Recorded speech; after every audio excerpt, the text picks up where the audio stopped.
والصلاة والسلام على سيد الأنبياء والمرسلين وأهل بيت الطيبين الطاهرين أولين والآخرين آمين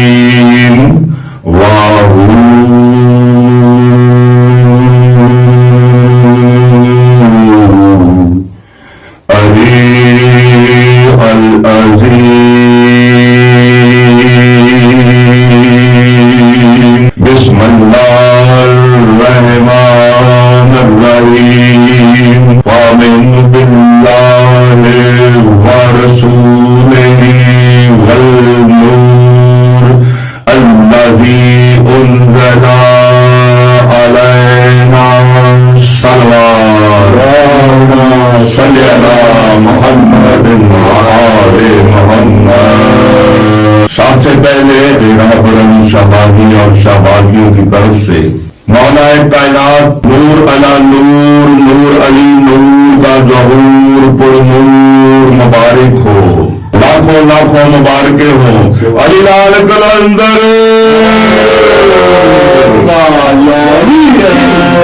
توجہ ہے جی۔ امیر المومنین علی علیہ الصلوۃ والسلام وجہ اللہ عین اللہ نور اللہ کا ظہور، سبحان اللہ، اس پر ہم گفتگو کریں گے۔ سبحان اللہ۔ جس آیت کا ہم نے انتخاب کیا ہے وہ آیت بھی انتخاب ہے۔ واہ واہ واہ، 8 نمبر آیت کا انتخاب کیا ہے جو آپ کے سامنے تلاوت کی تھی، سامعین نے سنی۔ خالق کائنات رب العالمین کا ارشاد ہے وَمِنُّ بِاللَّهِ وَرَسُولِهِ وَالنُّورِ الَّذِي أُنزِلَ عَلَيْنَا۔ ایمان لاؤ اللہ پر۔ خالق کائنات ارشاد فرما رہا ہے، کوئی مولوی کوئی ملا کوئی ذاکر نہیں، کوئی رہبر شہبازی نہیں، واہ واہ واہ، خالق ذاکر جو ہے سبحان اللہ، اللہ ذاکر ہے، قرآن اس کا ذکر ہے، فضائل آل محمد سے بھرا پڑا ہے۔ سبحان اللہ، میں نے آپ کو یہ مہینہ قرآن ہی سنانا ہے کیونکہ سرکار کی حدیث ہے شیعہ سنی کے نزدیک اسی میں ہم نے چلنا ہے۔ القرآن ما علی و علی ما القرآن، قرآن علی کے ساتھ اور کہہ رہا ہے، سرور کائنات نہیں کہہ رہے، کیونکہ اللہ فرماتا ہے میرا حبیب جو کہتا وہ میں ہی تو کہتا ہوں۔ اللہ ارشاد فرما رہا ہے رسول کی زبان سے، اللہ فرماتا ہے کہ میرا حبیب نہیں بولتا، سورۃ نجم پڑھے کہ یہ اپنی طرف سے نطق نہیں کرتا، میں اللہ ہی فرماتا ہوں۔ تو سرکار دو عالم اللہ کی زبان میں لسان اللہ کے ارشاد فرماتے قرآن علی کے ساتھ ہے، علی قرآن کے ساتھ ہے، پتہ چلے جیسا قرآن ہے ویسا ہی علی ہے۔ انی تارکم فیکم ثقلین، میں تمہارے درمیان 2 چیزیں چھوڑ کر جا رہا ہوں، ایک کتاب اللہ، ایک اہل بیت عترت۔ اس کے بعد فرمایا کہ علی قرآن کے ساتھ ہے، قرآن علی کے ساتھ ہے، جو کچھ پوچھنا انہی سے ہی پوچھنا ہے آپ نے، یعنی آل محمد سے ہی تفسیر پوچھنی ہے، انہی سے ہی قرآن پوچھنا ہے۔ قرآن میں اللہ فرماتا ہے کہ اگر تم علم نہیں رکھتے اردو علم سے پوچھ لو جن کو ہم نے علم دیا ہے۔ وہ کون ہے؟ وہی ہے آنا مدینہ تو دلوں والی بابہا، میں علم کا شہر ہوں، علی اس کا در ہے، انہی سے ہی پوچھنا ہے۔ جیسا قرآن ویسا علی۔ قرآن پیدا ہوا ہے یا نازل ہوا ہے؟ قرآن نازل ہوا ہے تو علی قرآن کے ساتھ ہے، علی بھی نازل ہوا ہے، کیونکہ یہ پیدا نہیں ہوتے، اوتار ہوتا ہے، چمتکار ہوتا ہے۔ ہندوؤں کی کتاب میں شری کرشن ان کے دیوتا ہیں بہت بڑے، ان کی ایک دعا ہے، کورو پانڈو کی جنگ میں آخری انہوں نے ایک دعا کی جنگ سے پہلے صحرا میں ہاتھ بلند کر کے، اوم ایم ہریم شریم کریم پار برہم پرمیشور संसार परमात्मा, तुझे अपनी जात की कसम और उसकी कसम जो आकाश और धरती का जन्म कारण है, जिसकी वजह से तूने कायनात को तख्लीक किया है प्रभु है परवरदिगार,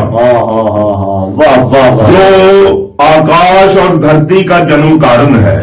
हदीस कुदसी है, मेरे हबीब अगर आपको खलक न करता कायनात में कुछ भी खलक न करता। यानी ये कारण है जमीन व आसमान की तख्लीक के।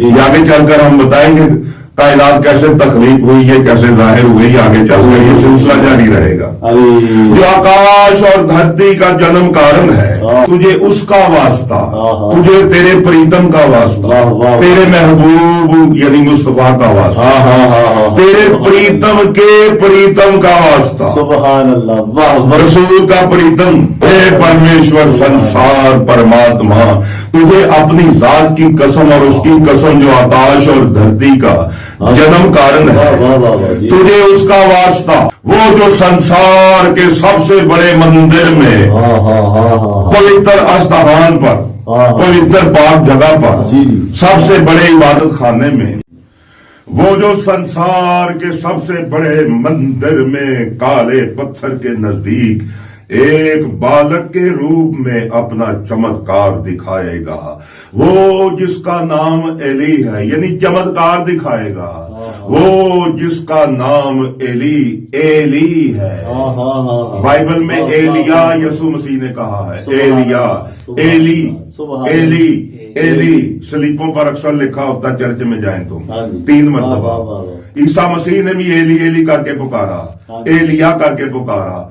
जनाब कृष्ण महाराज हिंदुओं के देवता ने भी कहा, वो जो एली है, तू मेरी बिनती सुन, मेरी मिन्नत सुन, ए खुदा। कृष्ण फरमा रहे हैं, खुदा ए रब्बिल आलमीन, ए परवरदिगार, तू मेरी बिनती सुन, झूठे राक्षसों को नष्ट कर और सच्चों को, इन बच्चों को फतेह दे। हे ईश्वरा एला ओ मेलिया, ओ मेलिया, एक बालक के रूप में अपना चमत्कार दिखाएगा। जनाब ईसा मसीह फरमाते हैं कि मैं तुमसे सच कहता हूं, जब तक खुदा को एक बच्चे की तरह तस्लीम नहीं करोगे, मैं तुमसे सच कहता हूं, हरगिज़ किसी सूरत में उसकी बादशाही में तुम दाखिल नहीं हो सकते, क्योंकि खुदा की बादशाही तो बच्चों की है। यानी बच्चे की तरह खुदा को मानो, तुम भी बच्चे की तरह मानो। जैसे बच्चे में मुनाफकत नहीं होती, बच्चे में बुग़्ज़ नहीं होता, बच्चे में रंजिश नहीं होती, नाराजगी हो तो चेहरे से जाहिर हो जाती है, इंसान का पता जवान का पता नहीं चलता। इसीलिए फरमाते कि बच्चे बनकर खुदा को बच्चे की तरह तस्लीम करो। यानी खुदा बच्चे के रूप में होता है। हिंदू भी कहते हैं जी बच्चा भगवान का रूप होता है, मुसलमान भी कहते हैं बच्चा खुदा का रूप होता है। लेकिन आज तक बताया किसी ने नहीं वो बच्चा कौन सा है जो रब का रूप होता है। ये राहबर अली शहबाजी करोड़ों साल से दबा हुआ राज तुम्हें बताने लगा है। वो बच्चा कौन सा है जो रब का रूप होता है। वो बच्चा कौन सा है जिसका चेहरा वजहुल्लाह है। वो बच्चा कौन सा है जिसके हाथ यदुल्लाह है। वो बच्चा कौन सा है जिसकी ज़बान लिसान अल्लाह है। वो बच्चा कौन सा है जिसके कान उज़न अल्लाह है। वो बच्चा कौन सा है जिसका चेहरा वजहुल्लाह है। वो बच्चा कौन है जिसका सीना सदर अल्लाह है। वो बच्चा कौन है जिसके हाथ यदुल्लाह है। वो बच्चा कौन है जिसकी तलवार सैफुल्लाह है। वो बच्चा कौन है जो करमुल्लाह है। वो बच्चा कौन है जो ऐतुल्लाह है। वो बच्चा कौन है जो हुज्जत अल्लाह है। वो बच्चा कौन है जो रूह अल्लाह है। वो बच्चा कौन है जो अमर अल्लाह है। वो बच्चा कौन है जो बिस्म अल्लाह है। वो बच्चा कौन है जिसका इस्म अल्लाह है। एक बालक के रूप में मैं तुम्हें चमत्कार दिखाऊंगा, कृष्ण ने फरमाया। यानी कि चमत्कार दिखाएगा, पैदा नहीं होगा। सुभान अल्लाह। अली कुरान के साथ है, कुरान अली के साथ है। कुरान पैदा नहीं होता, नाजिल होता है। अली भी पैदा नहीं होता, नाजिल होता है।